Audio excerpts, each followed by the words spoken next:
Jai Radha Madhava Kunja Vihari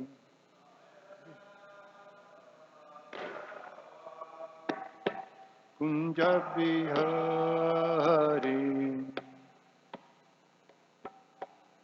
Jai Radha Madhava Kunja Vihari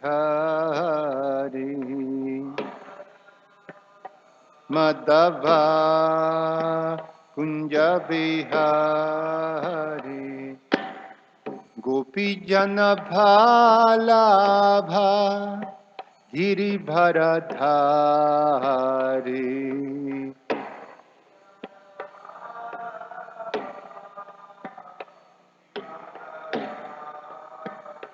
Jaya Gopi Jana Bhalabha Giribharadhari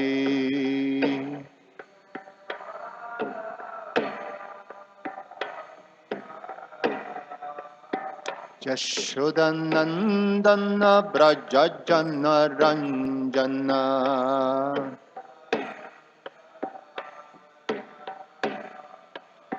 Jashodanandana Brajajana Ranjana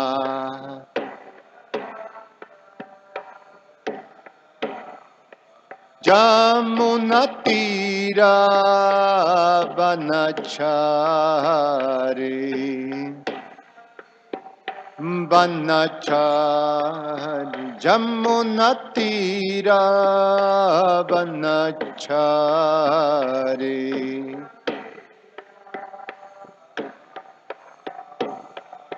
Jaya Radha Madhava Kunja Vihari Madhava Jaya Radha Madhava Kunja Vihari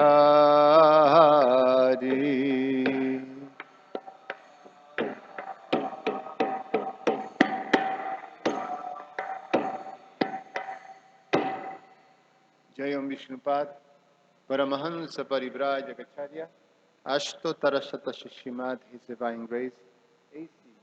Bhaktivedanta Swami Srila Prabhupada Ki Jayam Vishnupad Paramahansa Parivrajagacharya Ashtotarashata Srimad His Divine Grace Bhaktisiddhanta Saraswati Goswami Maharaj Srila Prabhupada Ki Ananta Koti Vaishnava Vrinda Ki ISKCON founder Acharya Srila Prabhupada Ki Grantarashimam Bhagavatam Ki Nitai Gaura Premanandi. All glories to the assembled devotees. All glories to the assembled devotees. All glories to the assembled devotees. All glories to Shishiguru and Shiguranga. Om Namo Bhagavate Vasudevaya. Om Namo Bhagavate Vasudevaya. Om Namo Bhagavate Vasudevaya. Reading from Srimad Bhagavatam, Canto 10, the Summon Bonnet, Chapter 16. Krishna chastises the serpent Kaliya. Text 19 and 20. Text 19.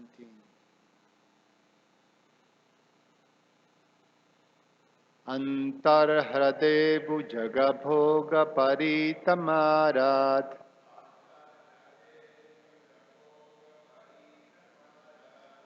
Krishnan niriham upalabhya jala sajante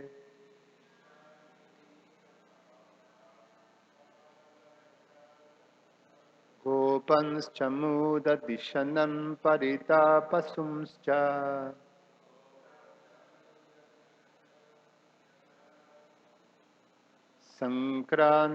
Sankrandata paramakasmalana purartha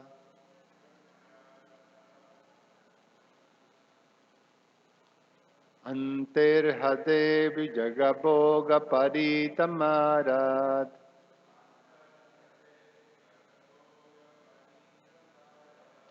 Krishnan Nirihang Upalabhya Jala Sajante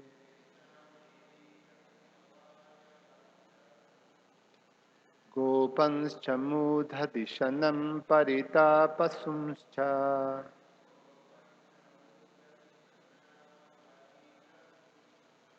Sankradata Paramakasmalana Purarta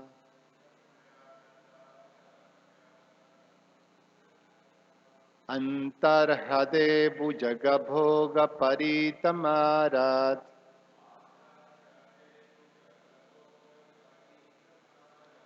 Krishnam Nirihang Upalabhya Jala Sajante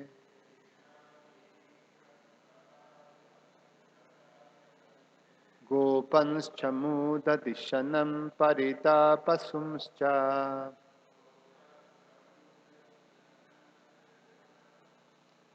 Sankrandata Paramakashmalana Purarta.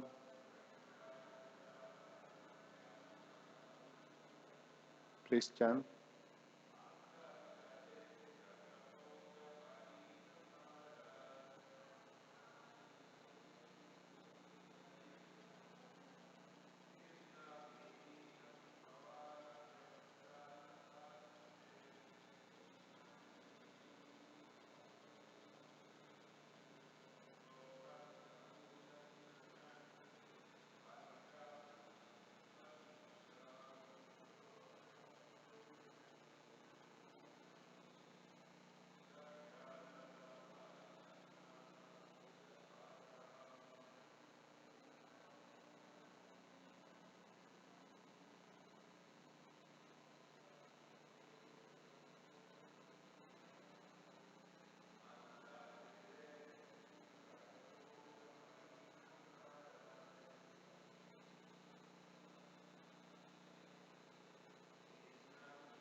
Antaha, within, Harade, the lake, Bhujaga, of the serpent, Bhoga, within the body, Paritam, envelope, Arat, from a distance, Krishnam, Lord Krishna, Niriham, not moving, Apalabhya,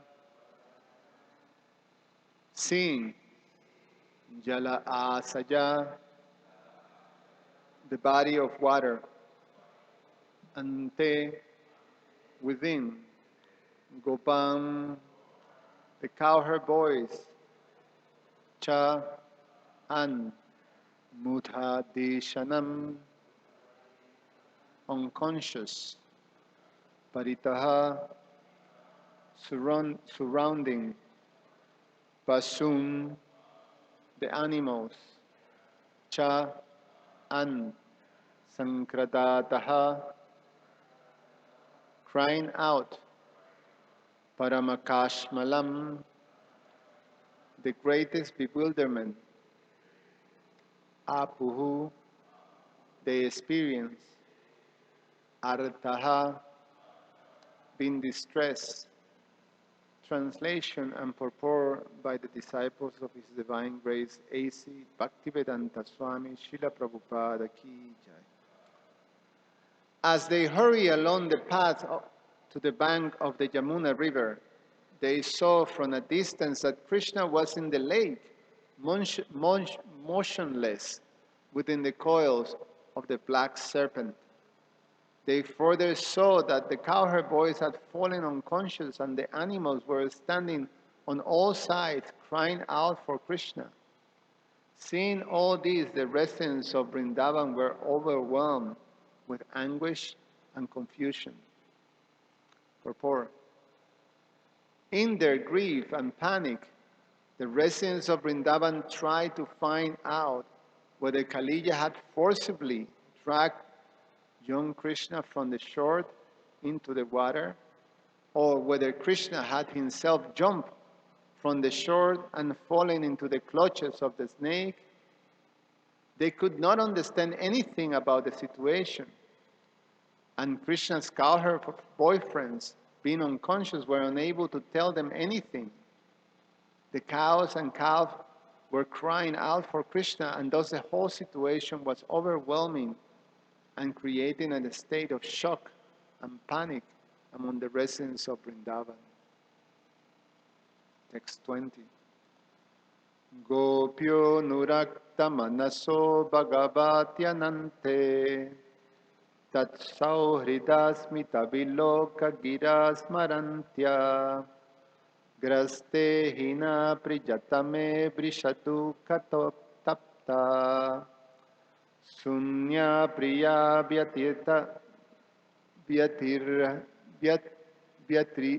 vyatihritam dadrishus trilokam. Translation. When the young gopis, whose minds were constantly attached to Krishna, the unlimited Supreme Lord, saw that he was now within the grips of the serpent, they remembered his loving friendship, his smiling glances, and his talks with them. Burning with great sorrow, they saw the entire universe as void.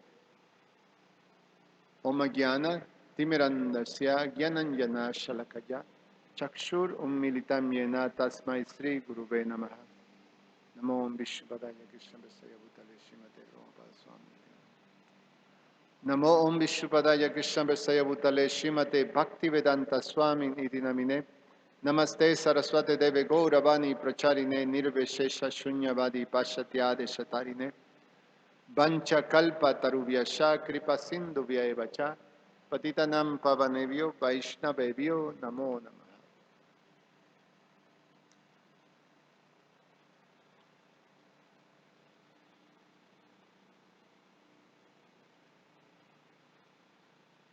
So, Nanda Maharaj and the residents of Vrindavan, we hear in the narrations that after seeing these very, very terrible omens in the land and the sky, they could understand that something terrible is happening.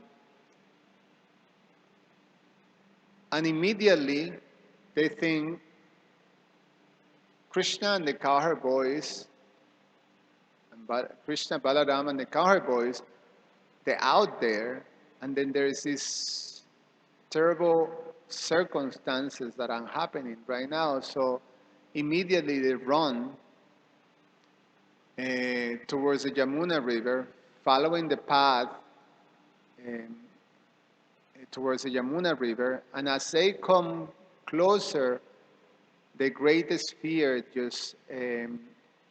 just come to be. They see in the distance Krishna is motionless within the grip of this great, powerful black serpent.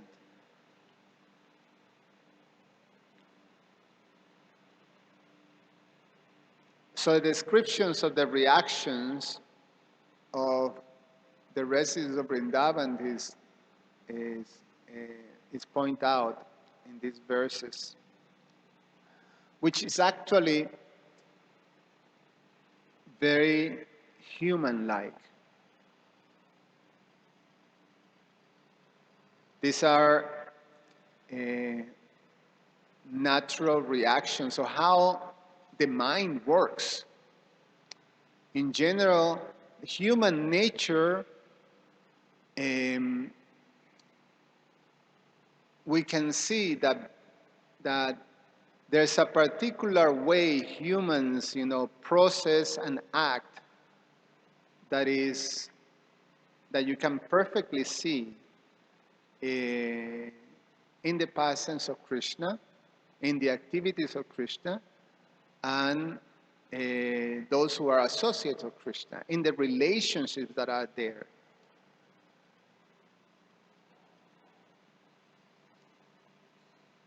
So, in general, we hear this concept of this understanding that Krishna performed human-like activities and pastimes. But the actual fact that we understand too through the philosophy is that the origin of all these different ways of actually relating and experiencing relationships comes from that realm, this very intimate, loving realm of Krishna and his own abode. And what we experience here in this material realm is nothing but a reflection, or more specifically, a perverted reflection of that original state of being. But the factual thing is that within this realm, we experience the same things. The human experience is filled with all these type of things. So here we see the reactions to something that is tragic, something that is unwanted, dangerous, and how, especially when it's happened to someone or something that is very close and dear to you, either to yourself or someone that is very close and dear to you. So the natural reactions are there. And what is this natural reaction? How do the mind process these things? It's exactly the similar way that we see the residents of Vrindavan processing these particular situations that are tragic.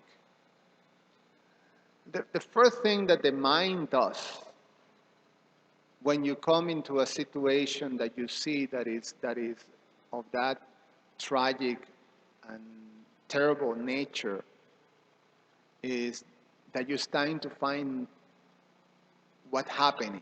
You're trying to find reasons of what is happening here, how it took place, how this sequence, what is the sequence that led to this situation.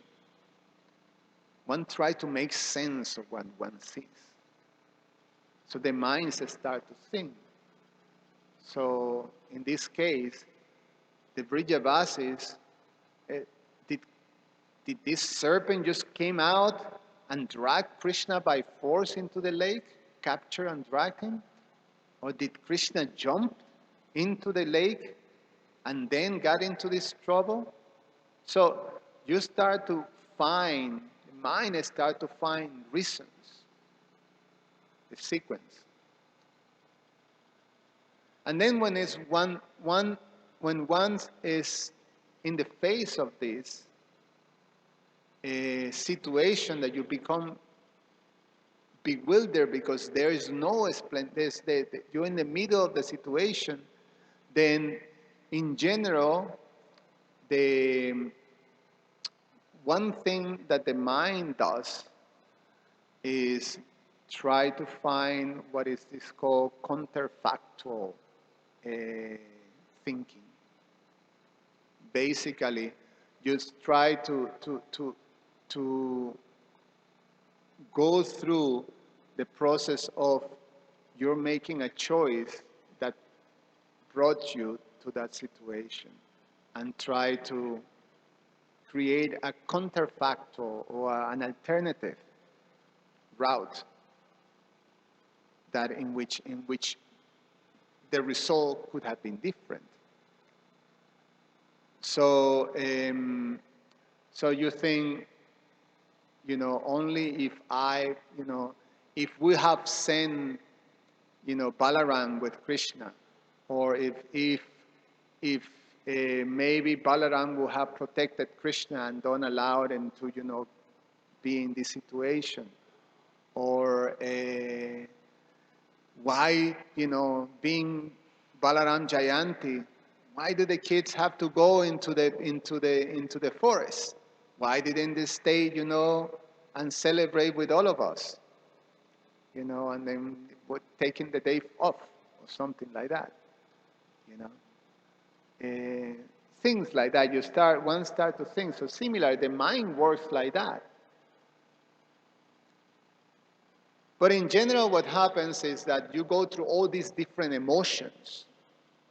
In the case of this situation, when you are in the middle of this terrible situation, in this terrible position, then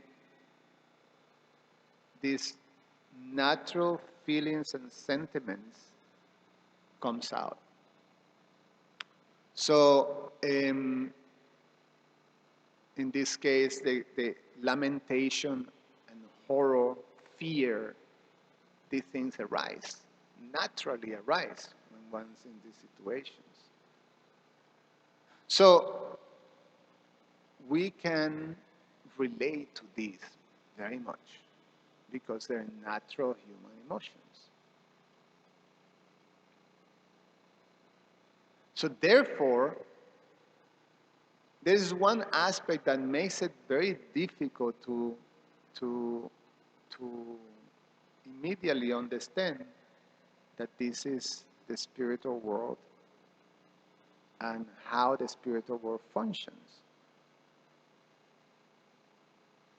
Because the experience that we have of all those things, these emotions, is that it causes a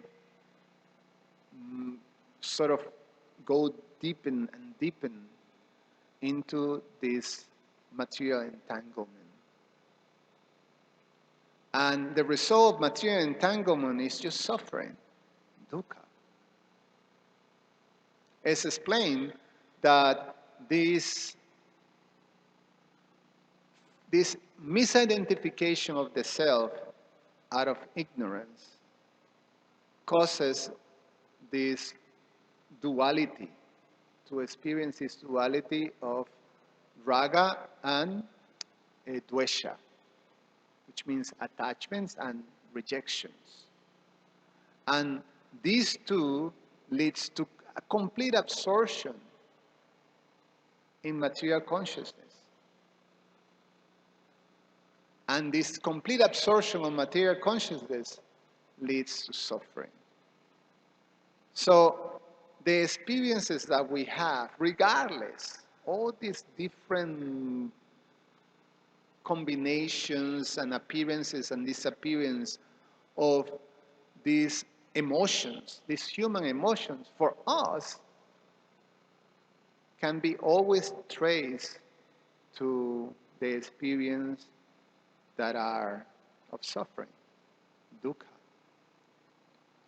So therefore, it's difficult to understand, wait a minute, so I have to go to that drama also in the spiritual world? That doesn't make sense. The spiritual world should be devoid of all these base experiences. The spiritual world should be a place that is, there is this almost a peaceful, devoid of all these different things, space. So therefore, people relate very much to impersonalism. The picture of a place where you are free from the entanglements of human relations and human experiences must be perfection, must be the spiritual world. But the scriptures tell us that these human experiences that are part of the spiritual world, they're different. The result is different. The result is ananda. So it's this experience of like exalted happiness and bliss. That all these emotions leads to bliss. So how could we understand these descriptions and these human-like feelings and experiences that are being described here of horror, fear, lamentation, lead to bliss? There's a term that is used, for people that experience some satisfaction on this horror, this emotion, negative, emotions, and that's called masochism, and that's a twisted mental disease.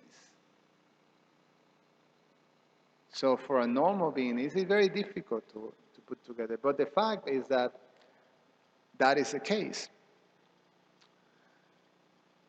The Vaishnavacharyas, specifically Srila Rupa Goswami, breaks down this, and he described it as a science, the science of rasa, the science of these spiritual emotions, human-like emotions. So there's a spiritual rasa and there is a material rasa. So the material rasas, again, we experience all these same things, the same things, but this thing leads to suffering. The spiritual rasas leads to these enhancements, these manifestations of prema bhakti, or spiritual love of Godhead, the perfection of love of Godhead. So this is one book that I haven't really go deep on it, the Bhakti Rasamrita Sindhu, but we study the Bhakti Rasamrita Sindhu. And when we do our Bhakti Shastri, so we know that in general, Srila Rupa Goswami analyzes that, and when we read these two verses, or this series of verses that expresses, the emotional experience of the inhabitants of Vrindavan upon seeing Krishna in, this position of danger, that it can be destroyed by Kaliya. And the emotions that the experience is there, you can perfectly understand it in how Srila Rupa Goswami described. So, more or less, the rasa is translated as, sometimes we hear, moods or relationships, like that. And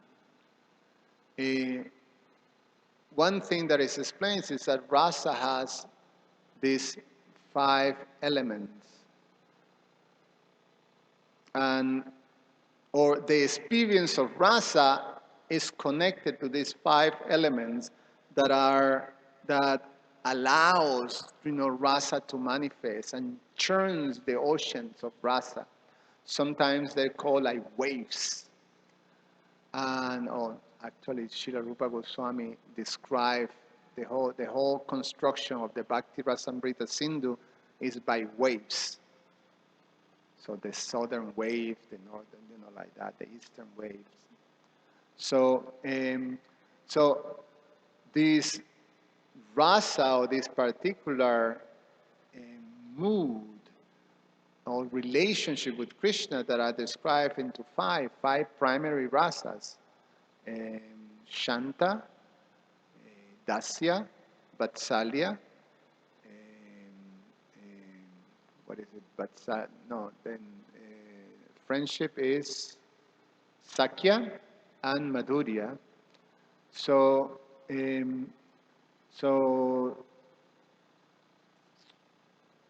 passive or neutral, then servitorship, friendship, parental, and conjugal. So these 5 rasas, and they become, the experience is possible or becomes manifested when it comes mixed with these 5 different stages of bhava, which are called the sthai bhava.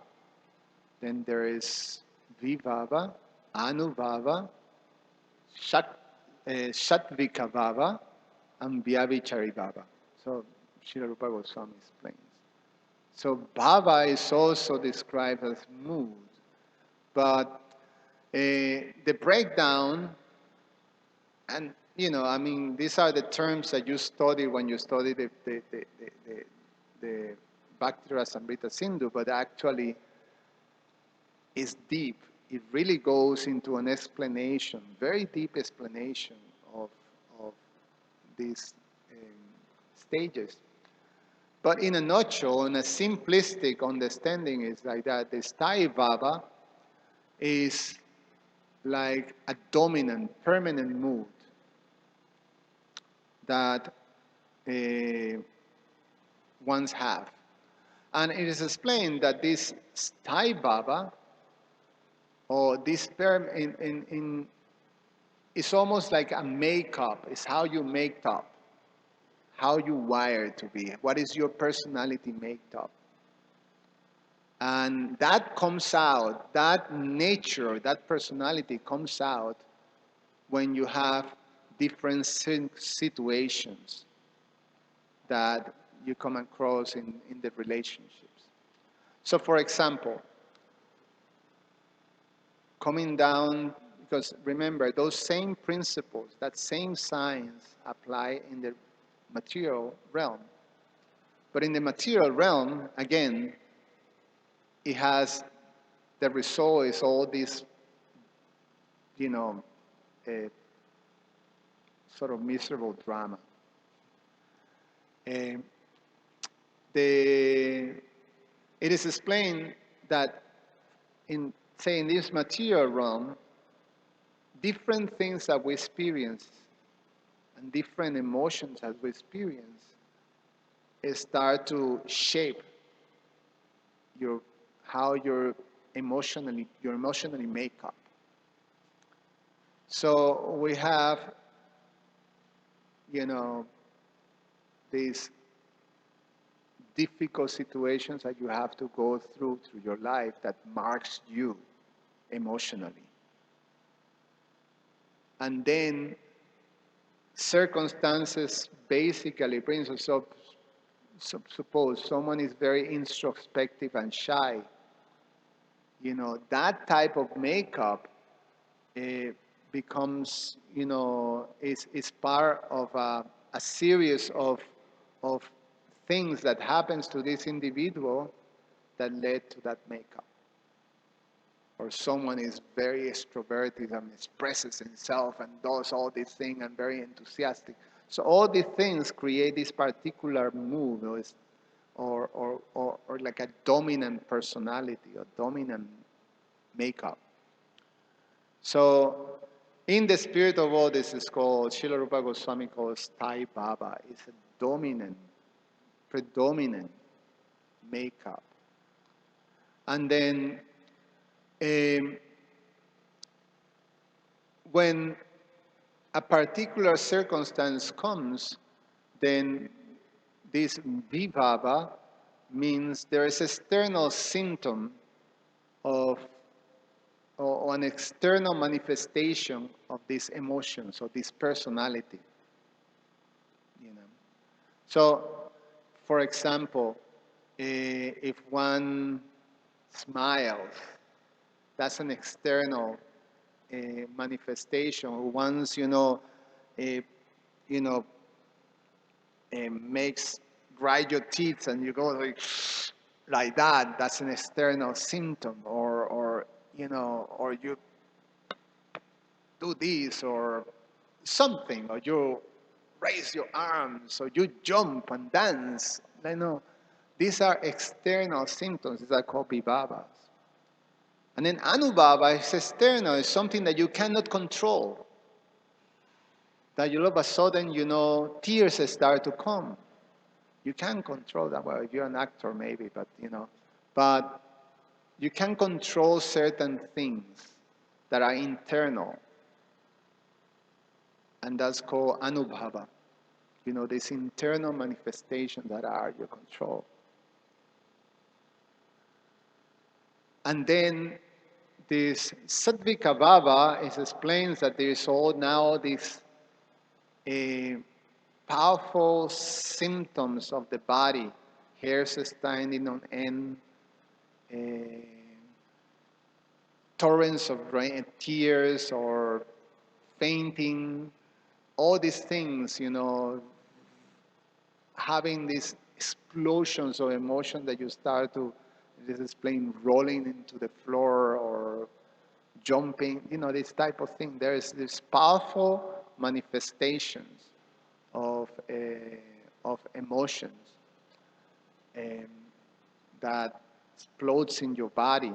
Srila Rupa Goswami goes really deep in analyzing when these powerful emotions combine with this element of the body, the water element, then torrents of rain. So when it's combined with the fire, it's this, and so it's all this very deep science. It's really, up there. It's over my head, to tell you the truth in that. And then the Vyabhichari Bhava is when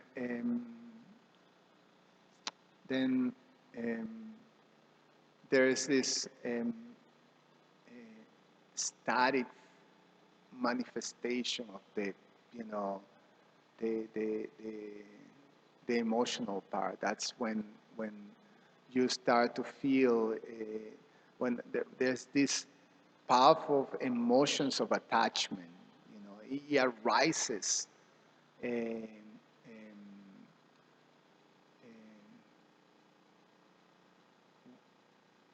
What actually I can't remember fully what do you remember Vyabhichari Baba?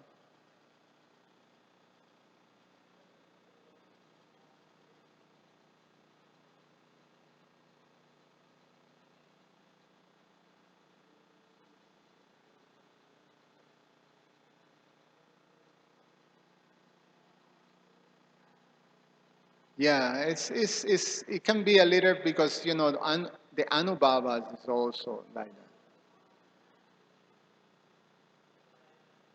Ah, yeah. So it could be something like that. Anyway, it's the whole thing that I'm trying to be, because I don't, again, Bhakti Rasamrita Sindhu is not my strength. But but there's a whole analysis of these human emotions and how. But in the spiritual world, they all fully directed towards Krishna. So all this fullness of emotions, all these connections, all these rasas, they're fully directed towards Krishna. And then all these different things and emotions, because they're connected to Krishna, what they do is that enhances the attachment towards Krishna. And it becomes more and more intensified. And that's the whole thing. That's a perfection. That's the stage of perfection. Because when the emotion becomes so much fixed on Krishna, then enhances, that connection and that attachment. So in this situation, this is one of the emotions, several of the emotions here. There actually, Srila Rupa Goswami say there are 7 secondary rasas. And one,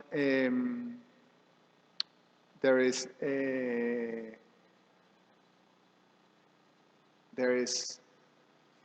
shoka, which is lamentation. Bhaya is fear. So those are some that I experience here. Hasya, which means sort of laughter or funny. There is virya, or chivalrous, or how do you say, heroic, and 3 more.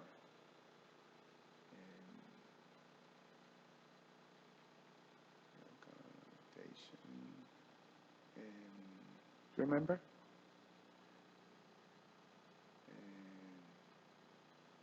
Somewhere here I had it as written. See if I can find it. Shock is one. Yeah, thank you.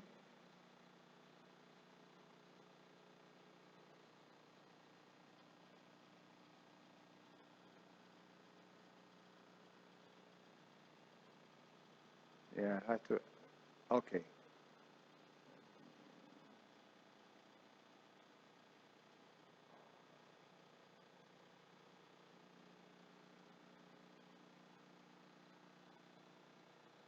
Okay, I don't remember, and I cannot see any here, all of them. But there's this 7, and let's take the example that is given here of lamentation, shoka.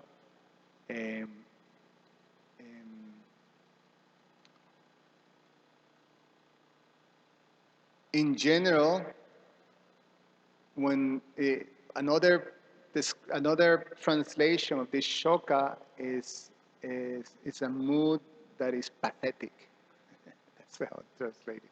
It's pathetic, meaning that you're like lamenting.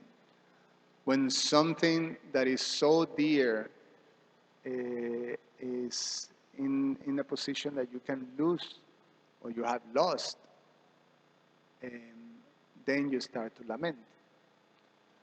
And so this lamentation um, in the spiritual world leads to um, this tremendous experience of connection and love towards. I mean, it becomes so intense that that the descriptions are sometimes very difficult to, to connect to from our perspectives. And a perfect example of this experience of lamentation, or this mood of lamentation, is in the passions of Lord Ramachandra, which is basically dominated by this shoka. We see it throughout the passions of Lord Ram, starting first with Maharaj Dasarat, that he basically lost his life in this mood of lamentation. And but the description is as he was, the attachment to Lord Ram became so intense during this period of Maharaj Dasarat suffering the loss of Lord Ram, that the only thing he could say at any time was Ram. He couldn't do anything, but he was just calling Ram, Ram, Ram, Ram, like that. Very, very, very intense connection. And that in itself is so intense that his internal world was basically in this very intense union of love with the personality of God, which is, the source of great ecstasy. So, so anyway, in a nutshell, or to conclude,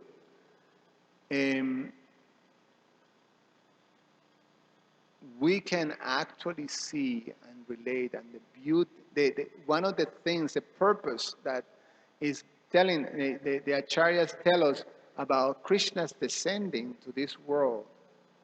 Krishna, Swayam, what is it? Swayam Bhagavan, the original personality of Godhead, Krishna, the origin, coming into this world along with his associate and along with his realm, or his place of his residence, Goloka Vrindavan. He comes to this world is to share with us these human-like pastimes. And then we see how the same thing, all these things that we have, simply when they're directed to Krishna, they find his perfect state of being. So then actually, it becomes the perfection of self-realization. It's what we are, it's what we're supposed to do. So they're not only very attractive to see and we relate to, but also we see that always leads to these very, very sweet connections with the personality of Godhead, like the inhabitants of Vrindavan have. And going through all these emotions and all these things, but simply to enhance that relationship. And that is the beauty of being able to connect and to listen regularly to Krishna's pastimes. Any comments or questions?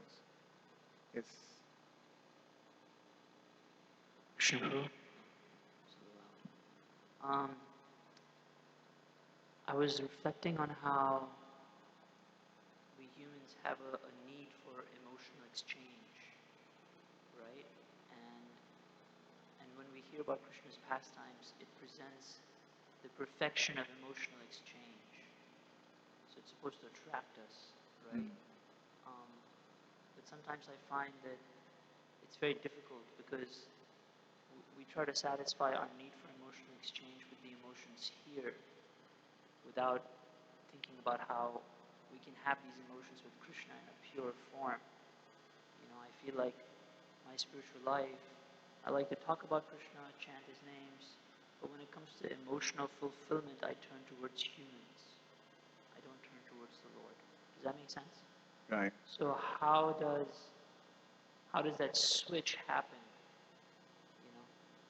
When we turn towards Him for our emotional fulfillment, and not just when we want to worship and pray, but also for our emotional fulfillment, which is an aspect of who we are. Yeah, it's the natural progression that of the process of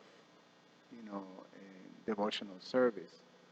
That is, you start to become purified. This whole anartha nivriti, Srila Rupa Goswami breaks it down. These 9 different stages of the teachings of Lord Chaitanya. So it's a cultivation of, or basically through sadhana bhakti, that is given to us to go through these different stages. One is cultivating, directing one's consciousness, one's thinking, one's emotions, one's connection, knowing how, or developing and reconnecting with the personality of Godhead. So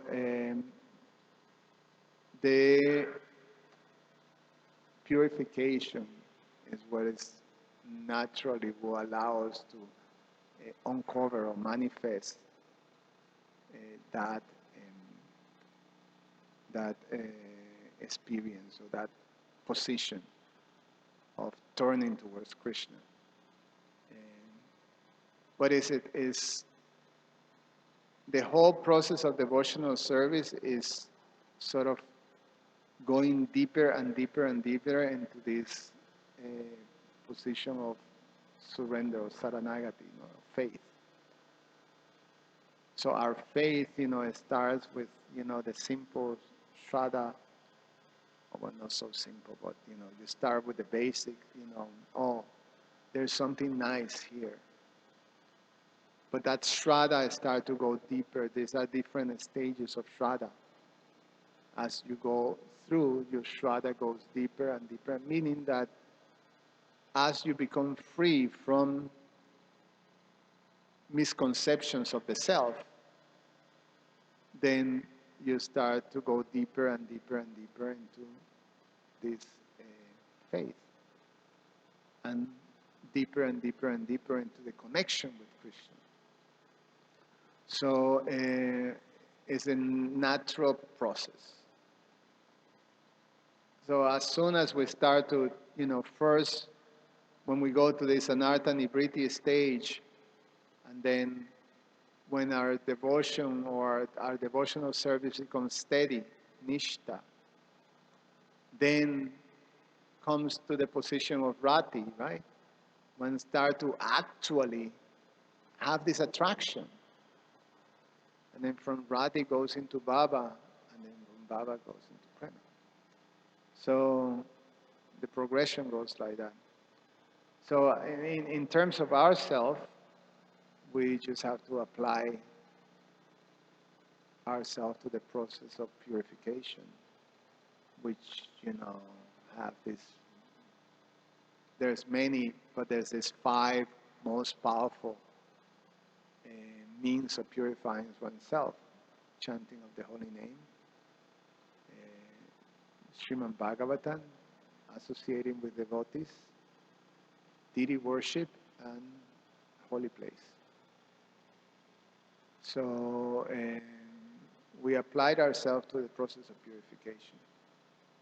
Hearing these things, give us that impetus. We have our north already very well delineated. So it will naturally happen. But the fact is that, yes, we can have the natural inclination or need, human need of relationships, then we can understand that finds its perfection in Krishna. So, then it's great. We don't have to. We just only have to learn how to direct these things to Krishna, and being in this position, and then just experience them. Then we read, the examples of how these devotees, these great associates of Krishna, they experience all these things, but they always end, in this. It's always happy ending in some way.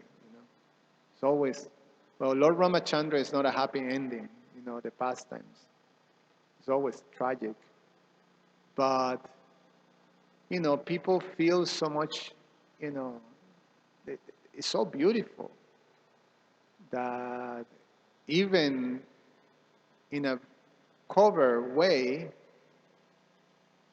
you do experience, sort of the beauty of it. Remember having this experience, in a very base way of the pastimes of Lord Ramachandra were visiting Ayodhya. So, we did the Ayodhya Jatra and visit all the different places of pastimes of Lord Ramachandra and listen to, Ramayan and the narrations and discussions. So we listen about this mood of lamentation and this tragic thing and this suffering, and then how enhances the attachment. So, it's foreign. But then, when you go into the yatra, into the holy place, you actually directly experience it yourself to some degree. And for me, it was like this, you go into Ayodhya, and then, it's a place of pastimes of Lord Ramachandra. It's the kingdom of Lord Ramachandra, Ayodhya, Ayodhya town. So when you enter, the first thing that you find is that this area of Ayodhya is blocked, is basically, there's this whole politicized thing that you have to have the army in there. And because there's these factions, these religious, political, ideological factions that are there, basically the whole thing, the whole experience is that, to be able to take, to see Lord Ramachandra's Janmastan, you have to go through all this labyrinth of, it's like going to a camp or something like that, a military camp. There's nothing there. There's no temple. There's no celebration. There's no thing. There's no, deity worship. Nothing. There is nothing. You just go through this path and then you see, encircle or that fence, a space. And then eventually you come to an area that there is a makeshift shed with a deity of Lord Ramachandra and Sita and Lakshman. Under a shed, there's no priest, there's only guards with rifles and guns. And actually there was a priest, some guy sitting there, with a hundi box, like this. So people put out a little donation through a little hole, like that. So you're thinking, how sad. That was my first thing. How sad, Shoka. How sad that this wonderful place, that you feel the spiritual energy, you can fully celebrate, the beautiful pastimes of Lord Ramachandra. How sad that, the deities are being in that position. And the pilgrims and the faithful persons cannot even come close to take darshan. You see it in this makeshift shed. How sad. That was my thinking. And then, oh, you came to realize, wow, so this is it.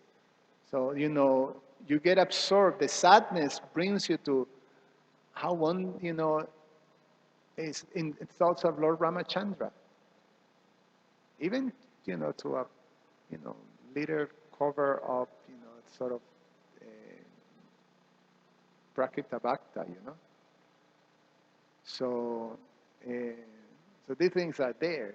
So it's pretty amazing what we led to by Srila Prabhupada's, and the disciplic succession, the Vaishnava Acharyas, Lord Chaitanya.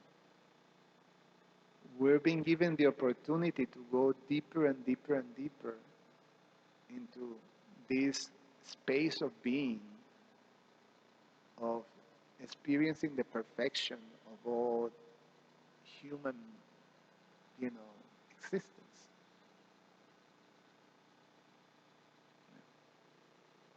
Anything else?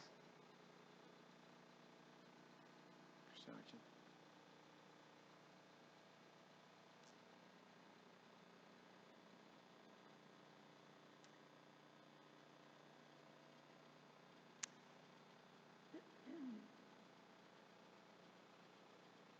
Taking into account the elevated consciousness and that the emotions are completely fixed on Krishna,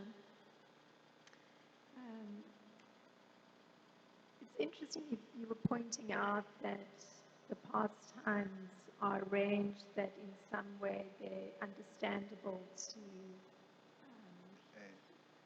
Then I think number one, you have to bring down. that the pastimes are understandable to humans with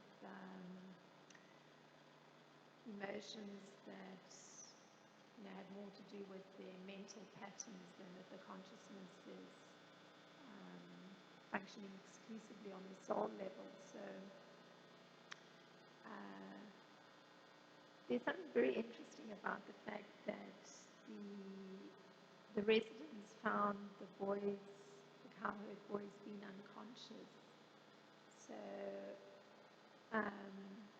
it seems an unusual detail that they would have responded to the poison from Kalia's leg by losing complete consciousness. It seems somehow one would expect that the consciousness is so fixed on Krishna that it's not possible to have the consciousness be shut down just by the poison from the leg. So it's very interesting, the arrangement that, as you've been pointing out throughout, that there's that reality of that is comprehensible to humans reading about it. Because naturally a human would certainly die from drinking poison. So I found it just very interesting. Yeah, well, how they work was that, at least the sequence that I remember, that they die and Krishna revives them, and then Krishna goes and then jumps into the lake to get Kaliya. Kaliya grabs him. He looks like, Kaliya is doing, he's motionless, and the picture of Krishna's motionless, which, the mind starts to, what's happening? What's happening? He's motionless. He must be afraid. He must be paralyzed by fear. And so, and then this horrible situation, then that's when they experience all these emotions. So they were revived from the poison, but now experiencing all these emotions, something that happens to regular people too, when you're in the presence of something really shocking, you can lose your consciousness. You faint. So things happen. All these things, they're relatable. There's something that we can see, the things happens. It happens to us, like that. The process, how the mind, all these things are very human-like. That's the point that it struck me. All these things are human-like. But this is the perfection of human life. And then the perfection of human life is just this, Satchitananda. It's, is full of bliss and knowledge, eternity, like that. So, we don't have to eliminate anything. We have to simply understand how to connect to that stage of perfection by focusing on Krishna. I finish here then. Garantara Srimad Bhagavatam ki jai.